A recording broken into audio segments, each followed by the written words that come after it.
Hi, thanks for tuning in to today's KTV, where our mission is simple: to help your business increase results, revenue, and raving fans. By the end of today's KTV, you're going to learn 3 things that you must do anytime you're not getting the results that you have gotten previously from a launch or from a sales page. So let's jump in. It's an awful place to be when you have high expectations for your next launch or for a new sales page and your numbers just don't add up. But all too often, I see business owners automatically assume that the culprit is a change in sales page or a change in language on the sales page.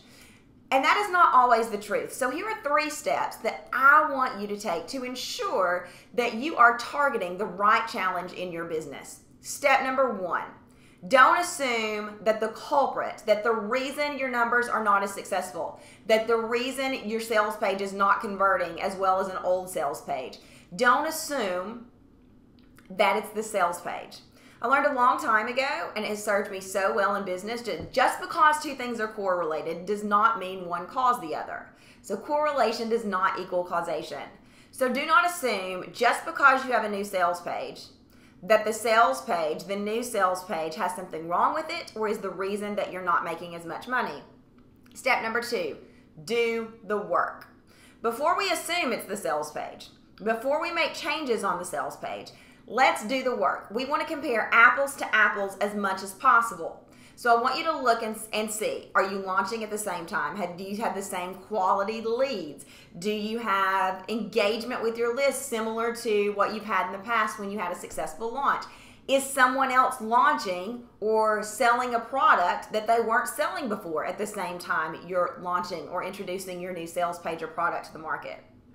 Now, of course, things are going to change between launch to launch, but you want to make certain that you haven't missed something. You haven't slacked off on webinars or slacked off on your engagement with your list. You want to make sure that you're comparing apples to apples before you move on to the 3rd step. And this 3rd step is compare and contrast. So I want you to split test the 2 sales pages. You got an old sales page, you have a hunch that it is the language on that sales page is better than your new sales page, then set up a split test and see if one converts better than the other. The other thing you can do is also look at the language yourself. Look at the language on the new sales page. Normally, if there is an issue with the sales page, the reason is there is not enough benefit-driven copy in the sales page. People care about the result. They don't care about the how. But we, as business owners, want to tell how we get all these amazing results for our clients. So 3 steps that you need to take anytime you have a launch that's not as successful as one has been in the past and you assume it's the sales page. Number 1, don't assume it's the sales page. Correlation does not equal causation. Number 2, do the work. Are you comparing apples to apples as much as possible? And number 3, split test.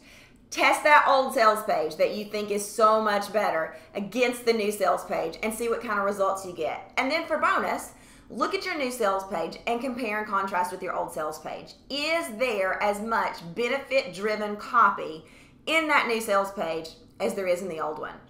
After you do those 3 things, you're going to have a clear picture of where the real problem or issue is with your launch so that you can correct it and ensure that your next launch or the next time you sell something is more successful and makes you more money.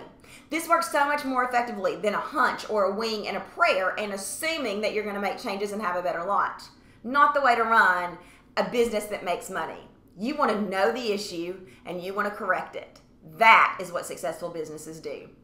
I would love to know, what are your tools and strategies? What do you do when you have a launch that doesn't go as planned? Or have you ever had a sales page that outperformed, an old sales page that outperformed a new sales page, and how did you address it?